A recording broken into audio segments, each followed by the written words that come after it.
De larges sabots, une peau presque glabre et graisseuse, un corps puissant de nageur et une résistance aux maladies. Le buffle d'eau asiatique est le roi des terres humides.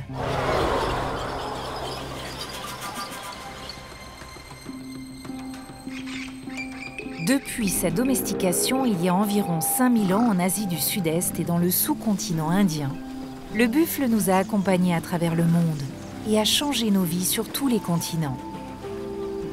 Par sa grande capacité d'adaptation, il a réussi à s'imposer dans de nombreux territoires humides et parfois même au-delà de nos espérances.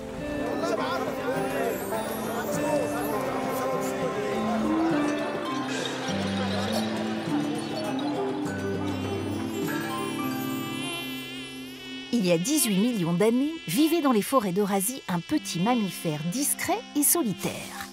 De l'Europe à l'actuel Pakistan, il aimait paître dans les clairières humides et les marais à l'orée des bois. L'animal ressemblait aux plus petites antilopes d'aujourd'hui. Cette mini-bête à cornes s'appelle Eutragus. Elle est l'ancêtre commun d'une famille aujourd'hui célèbre, les bovidés. Les populations de cette mystérieuse créature évoluèrent au fil du temps pour s'adapter aux différents milieux naturels du monde. Elles donnèrent naissance, il y a 5 à 10 millions d'années, à une vingtaine d'espèces. L'homme en choisit certaines pour les domestiquer et lie alors son destin à cette incroyable famille animale. C'est ainsi que zébus, yaks, buffles d'eau et bœufs virent le jour.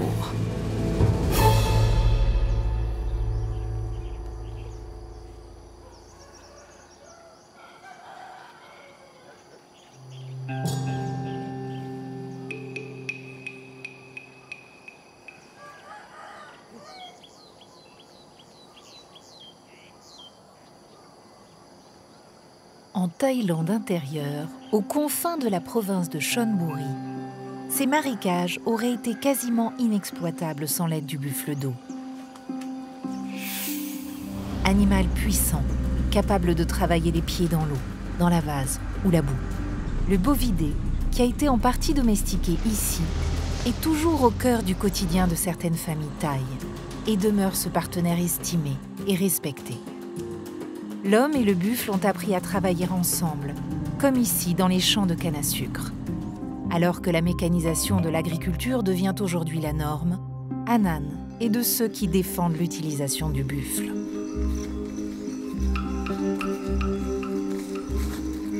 Pour les travaux des champs, je n'ai pas besoin d'essence. J'emmène mes buffles et je laboure directement.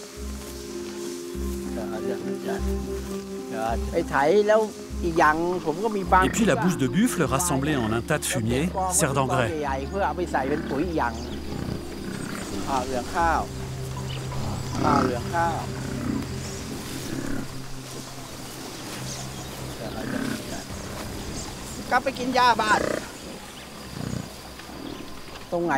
Dans le temps, si l'on voulait exploiter la terre, il fallait couper les arbres pour faire une clairière. Les terres cultivables se limitaient à la surface qui avait pu être dégagée.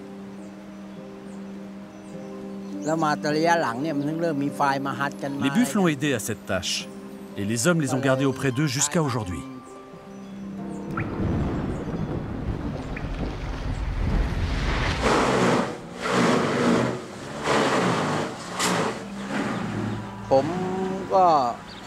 Mes parents élevaient des buffles pour le travail agricole. Pour la culture du riz, de la canne à sucre et des patates douces. Quand est venu le tour de ma génération, j'ai choisi de continuer l'élevage.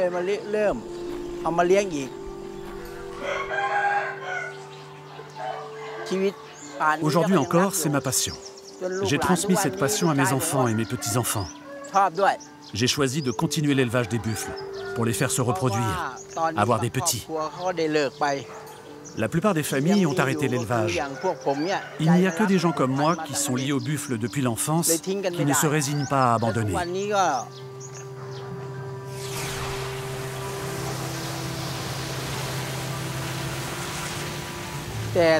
Ma relation à Cha Luang est spéciale.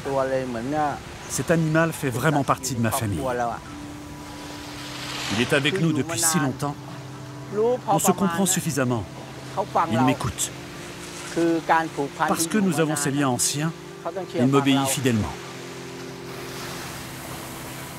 Pour qu'il se sente bien avant qu'il ne se repose, je lui fais toujours sa toilette. Ses oreilles doivent être propres.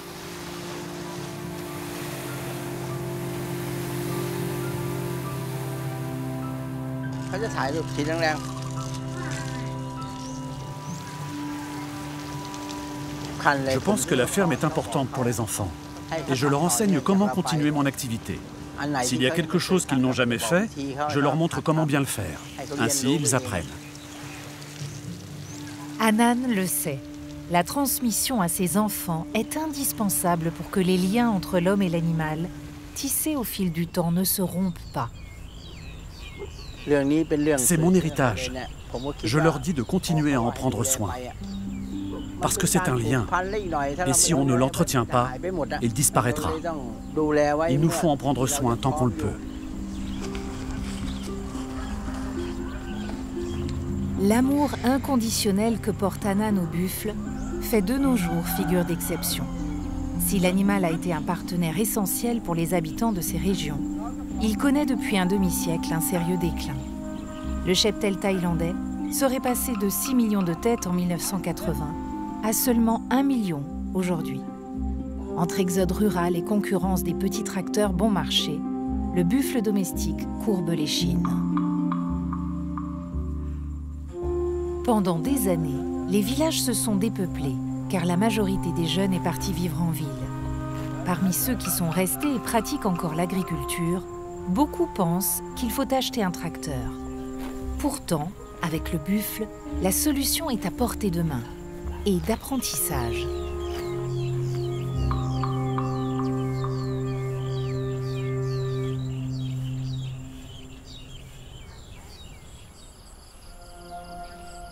L'école de traction Kassan Kassivit ne se résout pas à abandonner le buffle au profit des engins mécaniques. Ici, les jeunes fermiers et fermières réapprennent à conduire l'animal, à travailler de concert avec lui. Chaque mercredi, les pères hommes-buffles ou femmes-buffles, chacune encadrée par un professeur, s'entraînent et perfectionnent leur entente. Luxika est une élève assidue.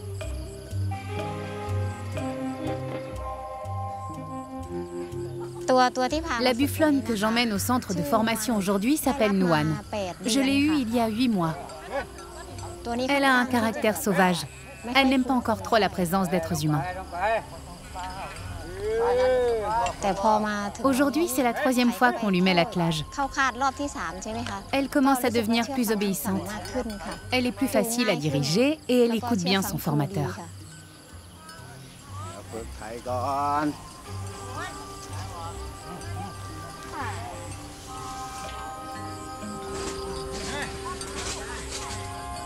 C'est mon premier labour.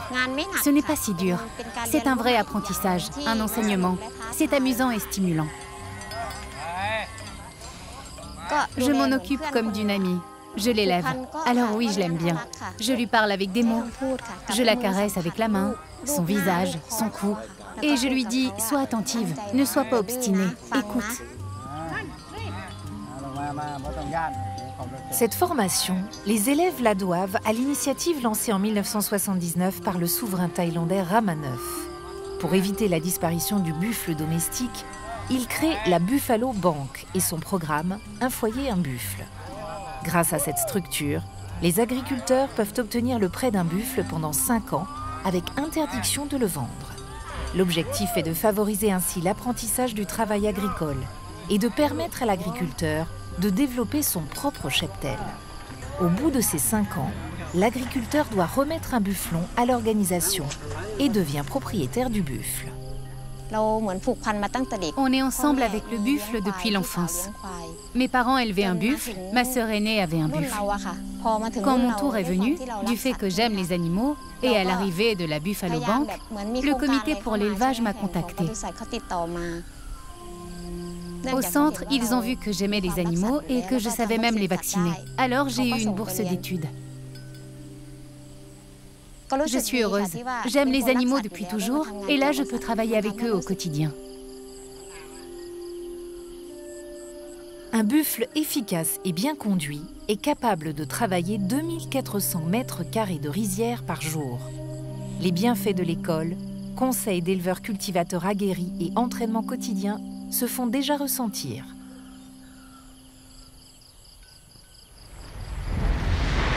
Alors que l'animal domestique est en régression dans son berceau d'origine, plus au nord du pays, à quelques centaines de kilomètres, une population relique de buffles sauvages subsiste dans les profondeurs de la jungle. Véritable trésor, quelques dizaines d'individus vivent toujours en ces lieux, bien cachés au cœur des 2500 km² du Grand Parc national. Pour étudier ces buffles uniques au monde, encore faut-il réussir à les repérer et à s'en approcher. Nora Z est un scientifique passionné par l'animal. Il inventorie, étudie l'évolution de cette micropopulation sauvage et cherche à identifier les menaces qui pèsent sur elle.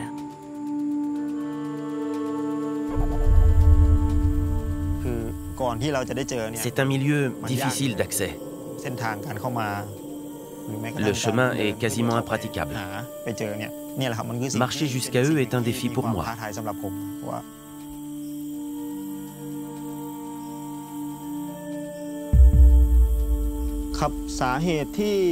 La raison pour laquelle il ne reste que trop peu de buffles sauvages dans notre pays, c'est tout d'abord à cause de la chasse. Ensuite, ce sont les épidémies. Une autre cause de la diminution du nombre de buffles sauvages, ce que j'étudie en ce moment, c'est le Mimosa pigra, une espèce végétale invasive qui élimine et remplace les végétaux consommés par les buffles.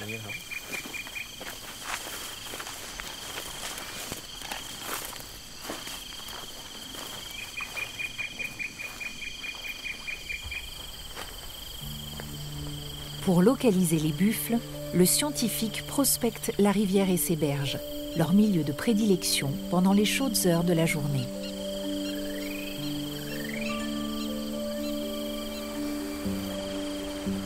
C'est un accomplissement de trouver un troupeau de buffles sauvages. De pouvoir prendre une photo, de voir qu'il y a des petits, de voir les différentes générations de buffles se côtoyer dans le même troupeau. C'est une vraie satisfaction de pouvoir se dire « il en reste encore ». Je peux avoir des informations et ainsi les transmettre.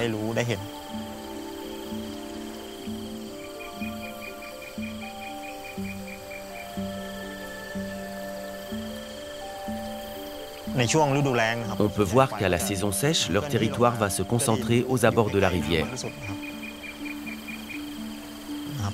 Le buffle craint la chaleur. Il doit tout le temps aller se baigner. Il se baigne pour entretenir sa température corporelle et ainsi conserver la fraîcheur et l'humidité le plus longtemps possible.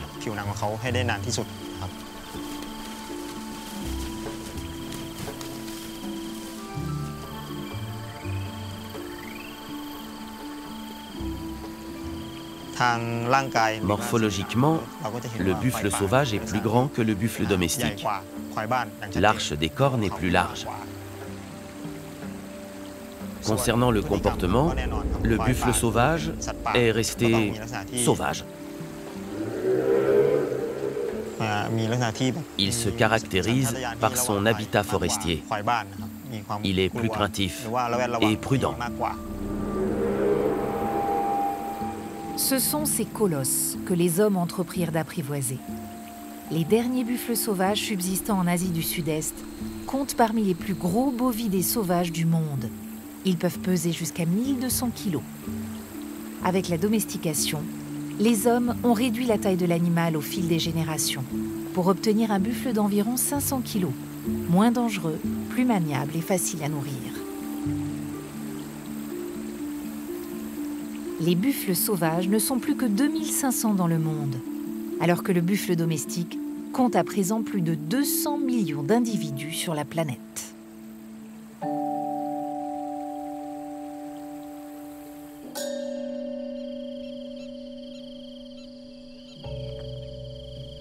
S'il est difficile de déterminer précisément où et quand cette domestication a eu lieu, un site méconnu du centre de la Thaïlande, à une cinquantaine de kilomètres de là, offre de précieux indices.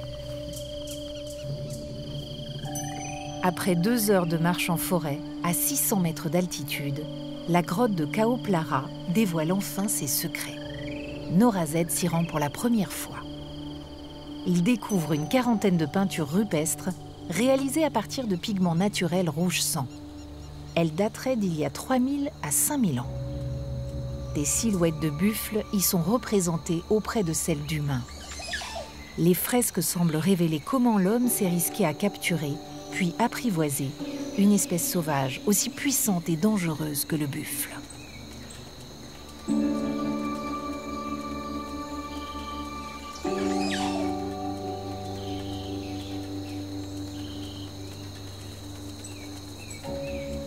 Norazed admire les parois ornées de représentations d'humains et de buffles côte à côte.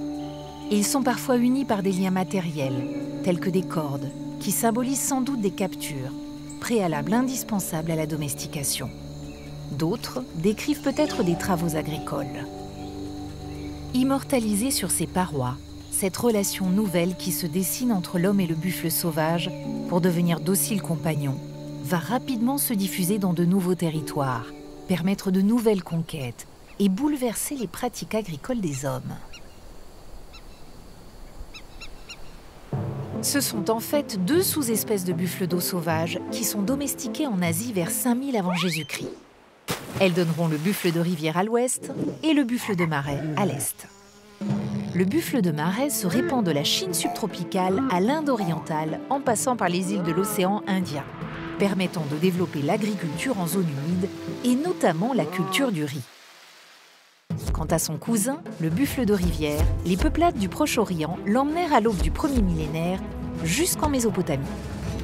Et dès le VIe siècle sur le delta du Nil, où il devint le compagnon des Égyptiens, déjà amateur de produits laitiers bien avant son arrivée, comme en atteste la découverte dans une tombe d'un fromage de près de 3300 ans.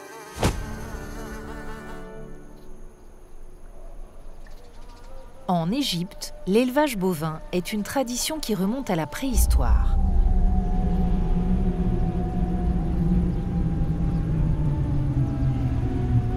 Dès son arrivée en Afrique il y a 1500 ans, le buffle de rivière est adopté par les habitants de la vallée du Nil. Les rives du grand fleuve et les zones humides qui le bordent, limoneuses et détrempées, se révèlent parfaitement adaptées aux exigences naturelles du bovidé.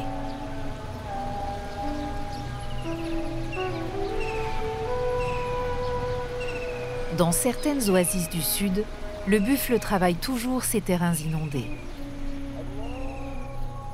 Mais dans le nord du pays, son élevage s'est peu à peu calqué sur celui d'espèces de terrains secs, comme les bovins et les caprins, pour produire du lait et de la viande.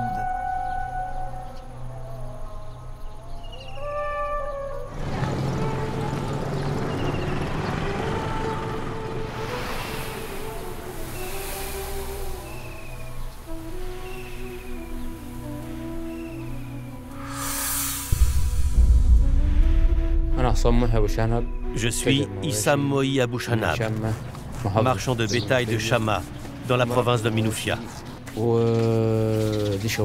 J'élève ces buffles, c'est mon métier, et on le pratique de père en fils. Je n'ai pas d'autre travail, c'est là ma vie quotidienne.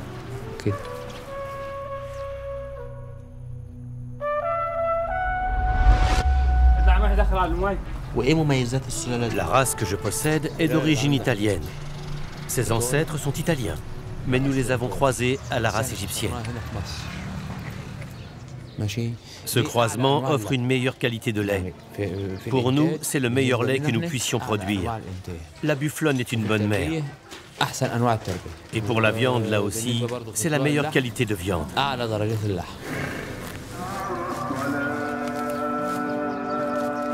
Près de 4 200 000 buffles de rivière vivent aujourd'hui en Égypte, où ils portent le nom local de gamous. Ils sont souvent nourris avec du fourrage cultivé par les éleveurs eux-mêmes. Le bersime, ou trèfle d'Alexandrie, une légumineuse riche en protéines, est le principal végétal distribué aux animaux.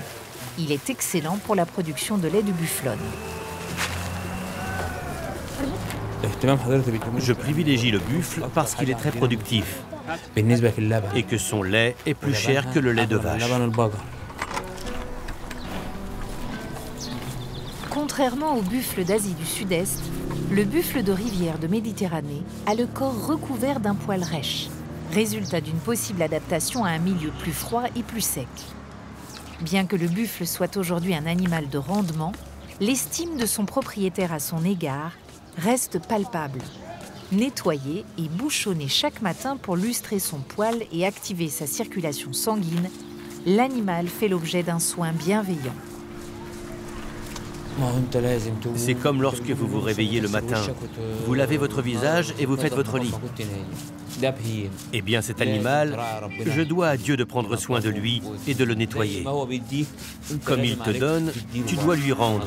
Tu dois le doucher, lui enlever la boue et lui frotter le corps pour qu'il absorbe mieux la chaleur du soleil, pour qu'il se sente bien et t'apporte une bonne journée.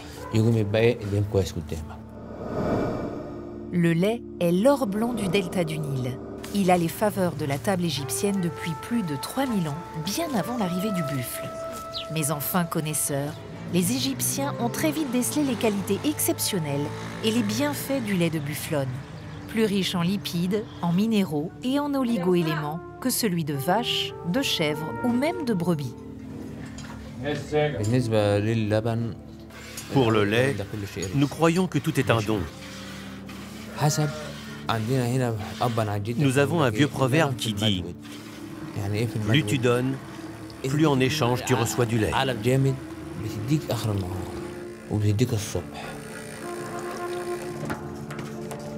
Différents fromages à base de lait de bufflone sont confectionnés en Égypte, dont le célèbre domiyati. Si certains éleveurs vendent le lait de leur bufflone à des laiteries industrielles, d'autres, comme Essam et sa famille, font eux-mêmes leur fromage.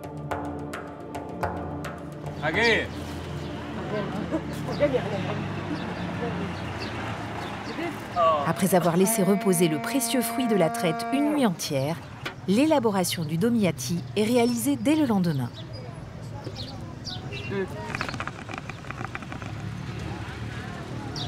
Ce fromage frais est obtenu suite à un premier salage du lait, suivi d'un brassage, d'un pressage et enfin d'un dernier salage, après égouttage, pour faciliter la conservation du produit, qui fait l'honneur de la maison.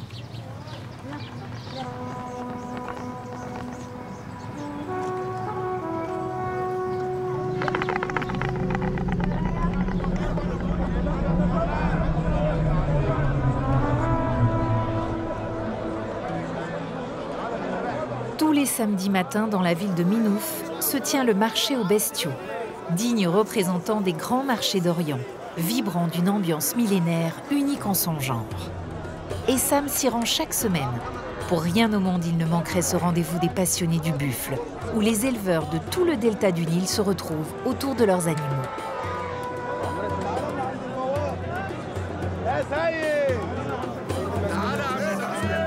Tout un peuple d'intéressés s'affaire, tâtant les dos et les croupes, inspectant les bouches, jaugeant les animaux convoités, avant d'entamer d'âpres négociations. En Égypte, le cheptel de buffle produit chaque année 2 600 000 litres de lait et plus de 100 000 tonnes de viande.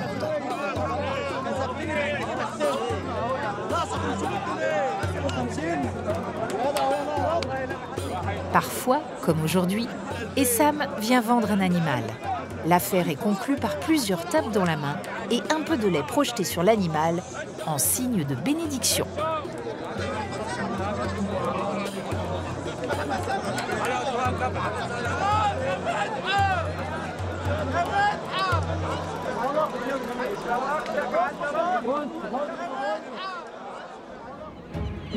Devenu animal à tout faire, le buffle de rivière s'est implanté du delta de l'Indus à la Méditerranée. On le trouve donc aujourd'hui en Égypte, mais aussi en Iran, en Irak, en Turquie, dans les Balkans et bien sûr en Italie pour la production de la célèbre mozzarella di bufala. Avec le buffle de marais, c'est une autre relation que l'homme a établie. Il l'a embarqué vers les îles de l'océan Indien. Aujourd'hui, S'ils participent toujours aux travaux des champs, c'est un lien spirituel et culturel qui s'est peu à peu développé.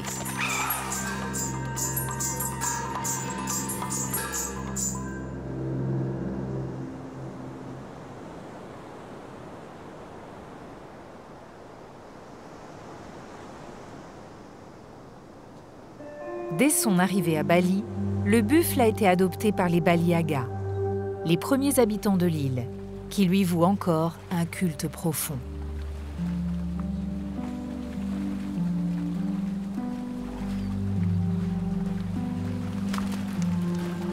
Comme partout où il s'installe, le buffle aide les hommes grâce à son large sabot, son corps amphibie et sa maniabilité.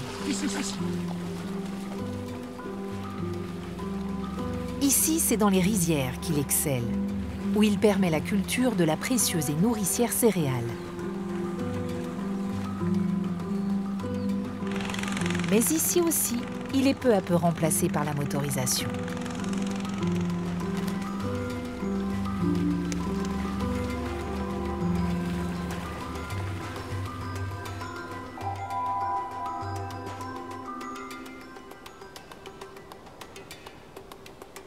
Pourtant, à Bali, le buffle fait encore l'objet d'une vénération bien supérieure à tous les autres animaux.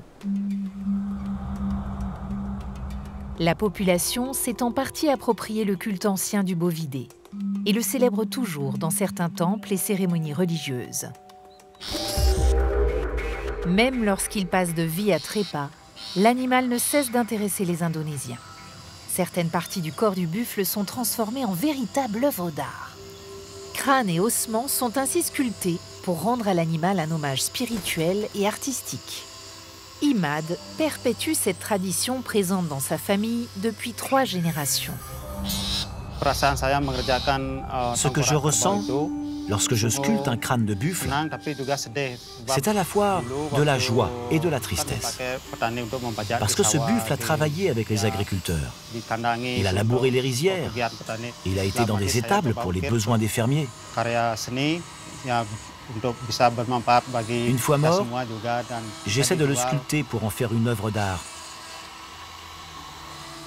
Pour que cela nous serve à tous et pour pouvoir le vendre aux touristes qui viennent voir mes œuvres. Quand je travaille ces sculptures, je reste concentré sur mon travail, pour qu'il n'y ait pas de défaut, pour que le travail soit parfait, sans accroc et beau.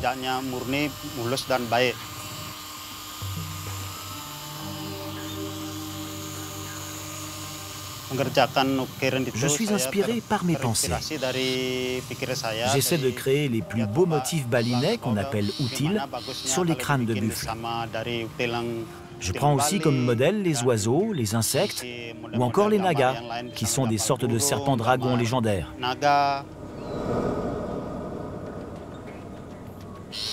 Je ressens de la fierté quand je travaille.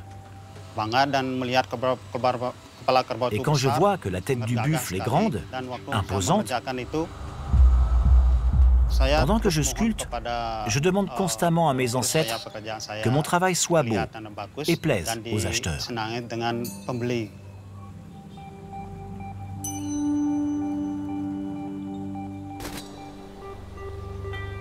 Figure symbolique et mystique, le buffle est toujours employé dans les travaux des champs.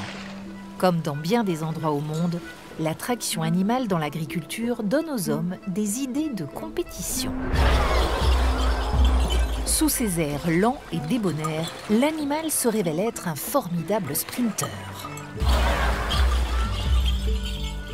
Bien encouragée, cette boule de muscles peut atteindre des vitesses phénoménales. Les hommes d'ici partagent avec leurs compagnons de labeur un sport unique au monde, le makopong. Prenant leurs racines dans les gestes ancestraux liés aux différentes étapes de la culture du riz, ces courses de buffles célèbrent à leur façon ce lien unissant les hommes et leurs animaux.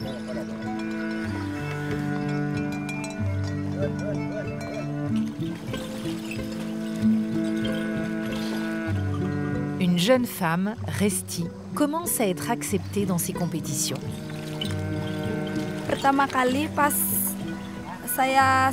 Ma passion pour le makepung et pour les buffles a commencé depuis toute petite. Mon père m'emmenait toujours. Il m'emmenait au makepung, aux entraînements, laver les buffles, leur chercher de la nourriture.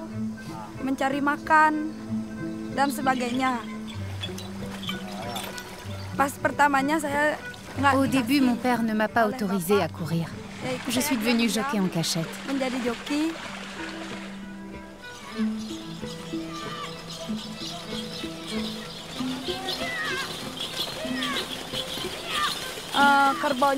Même si le buffle est gros, je n'ai pas peur parce que je sais le contrôler face à mes adversaires. Et même si ce sont des jockeys hommes, je peux leur faire face, même si je suis une femme. Il existe 2 courses de chars à buffle, une sur terrain humide et l'autre sur terrain sec. Resti est autorisé à pratiquer la moins dangereuse, le makepung lampit, qui se court sur terrain humide. Elle célèbre la fertilisation de la rizière et se pratique dans les rizières détrempées, debout sur une planche de bois, symbolisant la charrue.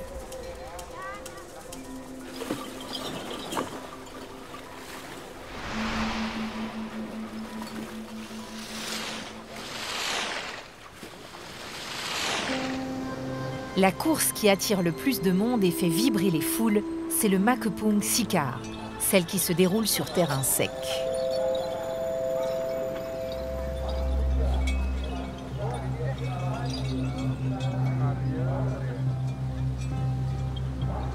Le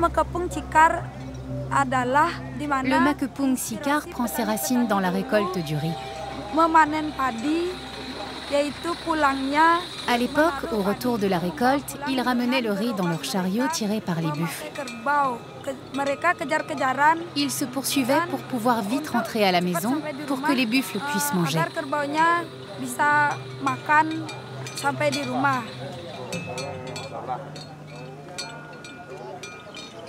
Demain sera le jour d'un grand événement, la Coupe du Gouverneur, la plus renommée des courses de makepung sikar, qui reste réservée aux hommes, au grand désarroi de Resti.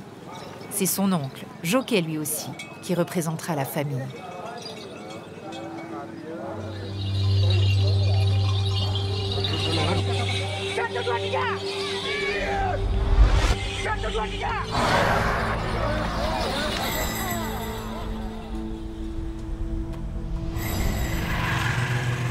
Comme dans de nombreuses familles rurales, c'est toute la famille de Resti qui est impliquée dans l'élevage des buffles.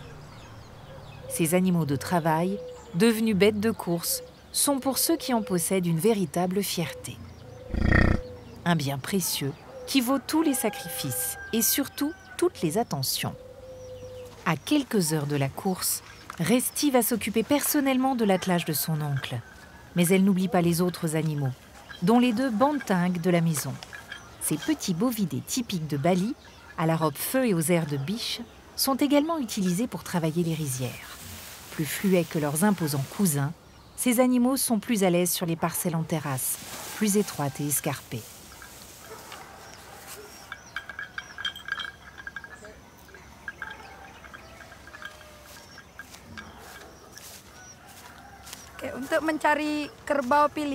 Pour avoir des buffles de choix lors de ces événements, nous nous en occupons depuis qu'ils sont petits. Nous choisissons des buffles hauts sur pattes, assez symétriques, une poitrine droite, avec de belles cornes. Et quand ils seront adultes, leur prix peut atteindre des centaines de millions de roupies indonésiennes, soit jusqu'à 12 000 €.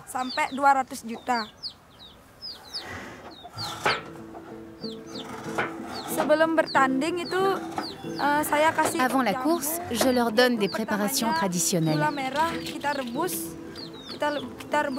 D'abord du sucre de palme que je fais bouillir jusqu'à ce qu'il soit fondu. Puis je le fais refroidir et j'ajoute des œufs.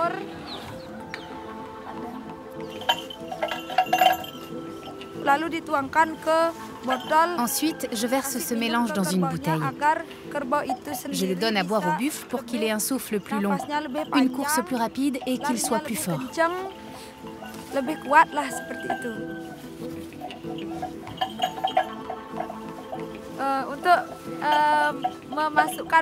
Pour mettre la bouteille dans la gueule du buffle, comme je suis petite et que le buffle est grand, c'est un peu difficile. C'est pour ça que je demande de l'aide à mon père.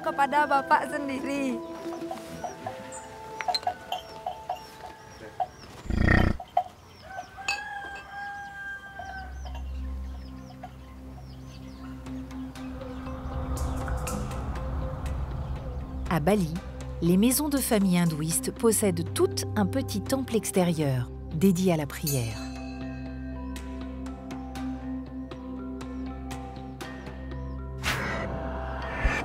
Des offrandes quotidiennes, les kanang sari, y sont déposées sous forme de petits paniers remplis de pétales de fleurs et parfois de grains de riz, surmontés d'un bâton d'encens, afin de témoigner de la reconnaissance aux dieux et aux démons.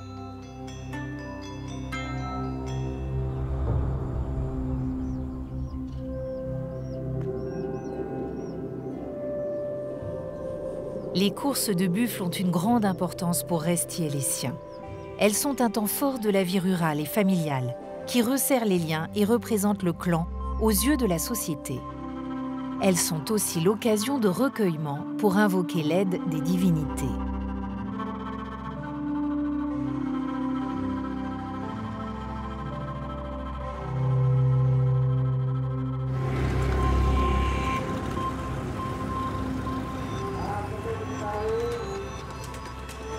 C'est le jour de la course. Buffles et hommes sont dans les starting blocks.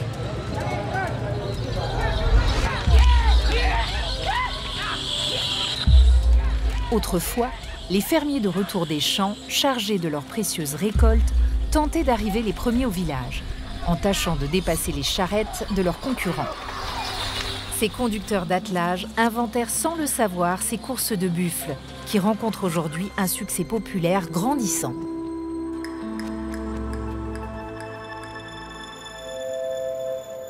On célèbre ainsi entre voisins, entre amis ou en famille ce lien unissant les hommes à leurs buffles.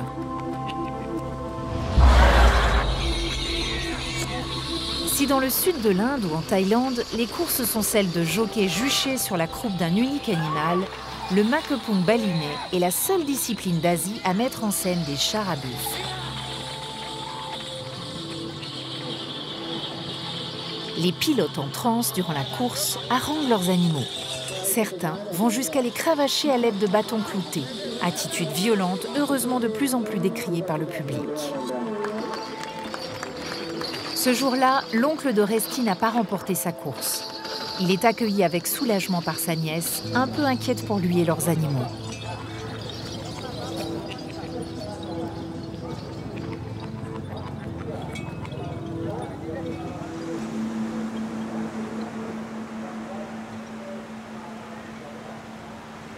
Après la course, le rituel du bain de mer est un soin naturel aux vertus curatives qui détend les muscles et panse les plaies.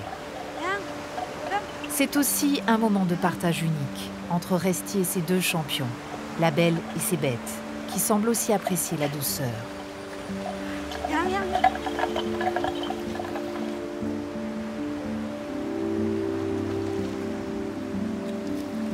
Sur ces îles aux confins des mers du monde, l'homme a depuis des millénaires su poursuivre ses aventures, invitant ses compagnons animaux à y prendre part.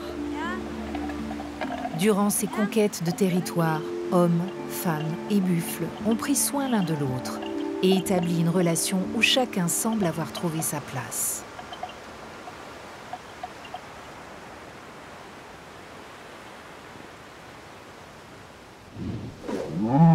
Après avoir atteint l'Afrique du Sud et l'Australie, le buffle achève sa conquête des terres humides par accident. Au XIXe siècle, le naufrage d'un navire transatlantique avec à son bord quelques-unes de ses bêtes à cornes a offert au buffle un nouveau territoire, l'Amazonie. Au début une trentaine, ils sont aujourd'hui un demi-million grâce à leur capacité d'adaptation. Devenu le plus gros animal terrestre du sous-continent, il a envahi les territoires humides pour devenir la poule aux œufs d'or d'un peuple qui vivait jusqu'alors principalement de la pêche.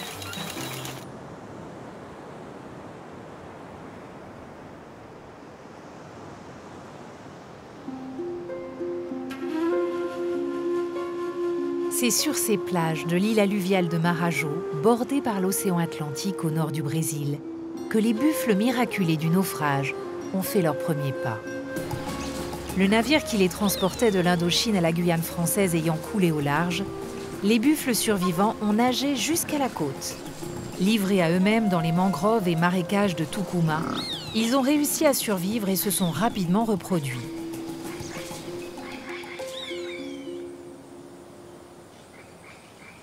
Puis, les hommes les ont capturés et réapprivoisés. Les races présentes aujourd'hui sur l'île ont été sélectionnées pour les besoins locaux, comme la traction et la production de fromage, de cuir et de viande.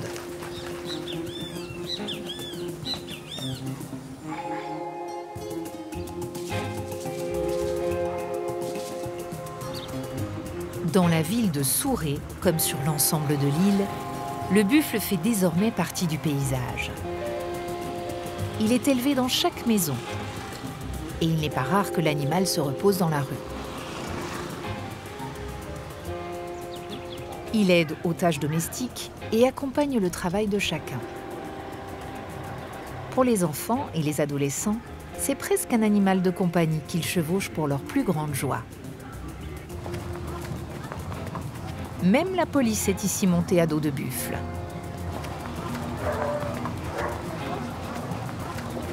Rendant 1000 services aux hommes, le buffle est devenu à Marajo un véritable emblème et un atout économique dont les habitants pourraient difficilement se passer.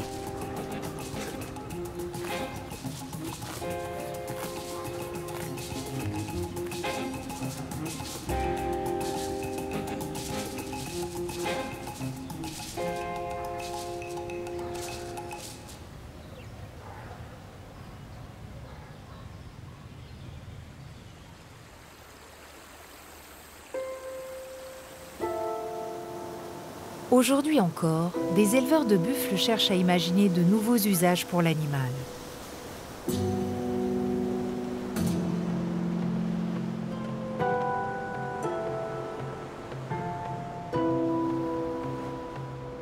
Certains mettent en avant ses capacités uniques lors de balades entre terre et eau, pour faire prendre conscience aux visiteurs de la beauté et de la fragilité de l'île.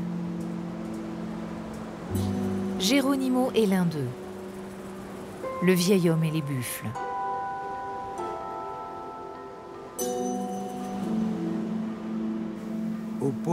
Le peuple d'ici, de ma génération, traite le buffle comme faisant partie intégrante de son écosystème. C'est la vérité.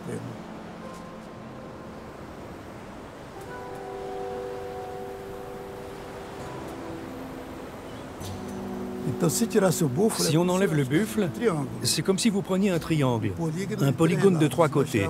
Si vous enlevez un des côtés, ce n'est plus un triangle. C'est la même chose avec Marajo, sans le buffle et le tourisme.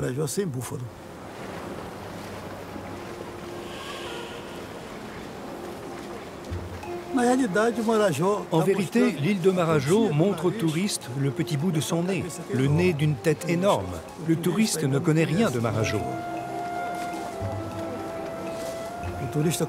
Le touriste arrivant ici veut voir notre culture qui est très belle, notre artisanat, mais honnêtement, surtout les buffles.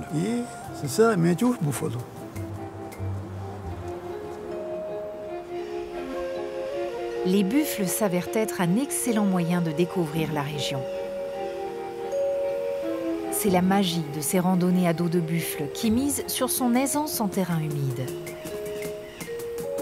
Le bovidé est sans conteste la meilleure monture pour arpenter cette nature brute et observer en totale immersion les espèces qui y vivent.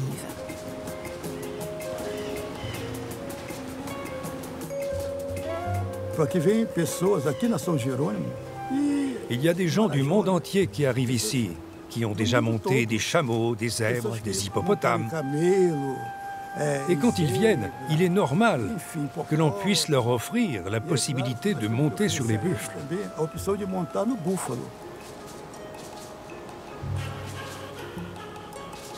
Pour Geronimo, le rythme du buffle n'est pas celui du cheval. Il ne faut ni le brusquer, ni trop lui en demander, mais il passe partout.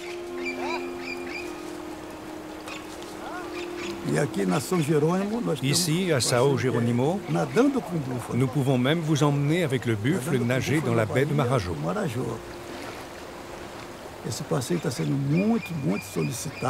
Cette balade est très prisée, les gens aiment beaucoup. Et ils peuvent dire, je me suis baladé sur des dromadaires en Afrique, maintenant je nage avec un buffle ici à Marajo.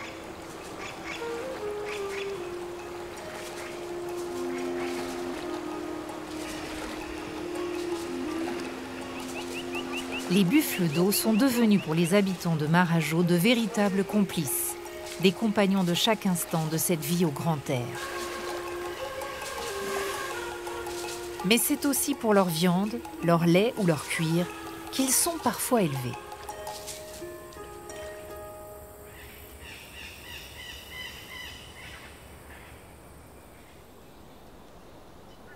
Alors que les habitants les plus modestes élèvent quelques buffles pour leurs multiples aptitudes, les propriétaires de grandes exploitations en possèdent d'importants cheptels, qui comptent parfois des centaines de têtes. Ils n'ont pas grand-chose à envier aux grands troupeaux américains de vaches et de bœufs, conduits par les fameux cow-boys. Eva est vétérinaire. Elle s'est retrouvée à soigner presque exclusivement des buffles, tant les autres animaux d'élevage sont devenus secondaires à Marajo. Tombée amoureuse du bovidé, elle en est elle-même devenue éleveuse. Le buffle ici est toute notre vie. C'est certainement toute ma vie. Je ne pourrais pas vivre sans tout ça. C'est ce que mon père a construit. Ma vie est ici, dans les champs, parmi les buffles, à pouvoir dresser un animal à être mon ami. Sans eux, je ne pourrais pas vivre. Partenaire incontournable dans toutes les activités des habitants de l'île, le buffle fournit l'essentiel de la production locale de lait et de viande de la région. La consommation de viande dans le Pará est importante et il y a une grande consommation de buffle. La majorité de la viande consommée, c'est du buffle, alors qu'avant, c'était de la viande de bœuf. Au début, la viande de buffle était rejetée et aujourd'hui, c'est une viande recherchée au Brésil.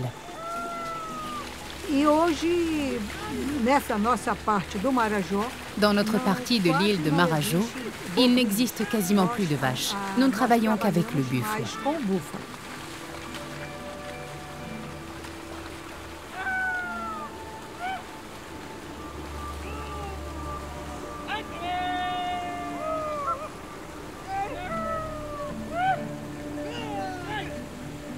Mais si les buffles domestiques ont bien des qualités, ces grands troupeaux impactent l'environnement. Le piétinement répété des bovidés, toujours plus nombreux, fragilise et compacte le sol, inadapté à ce type d'animal.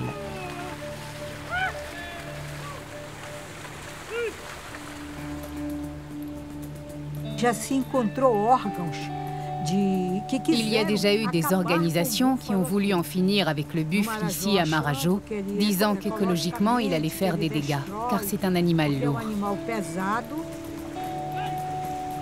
Le sol de Marajo est un sol fragile, et il trouvait que le buffle creusait et détruisait le sol avec son poids. Et parce qu'on ne peut voir la vie aujourd'hui sur l'île sans le buffle, quand ils ont voulu en finir avec lui, le peuple s'est rebellé. La population s'est opposée à cette idée.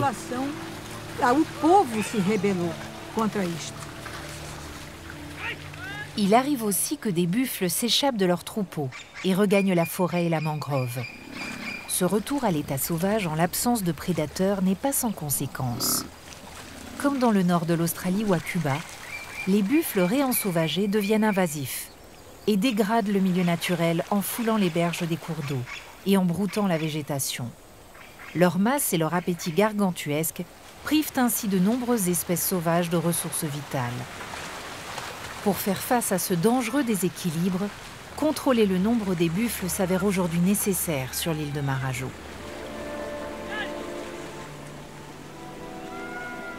Le buffle a permis la conquête des terres humides et nous a prodigué de nombreux produits et bienfaits.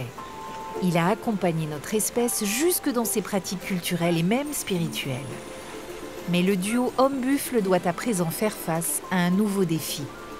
L'homme doit apprendre à se méfier des capacités d'adaptation exceptionnelles de l'animal, tout comme des sirènes du rendement et de la productivité. Ainsi pourra-t-on continuer à valoriser les qualités uniques du buffle, acquises au fil de notre histoire commune.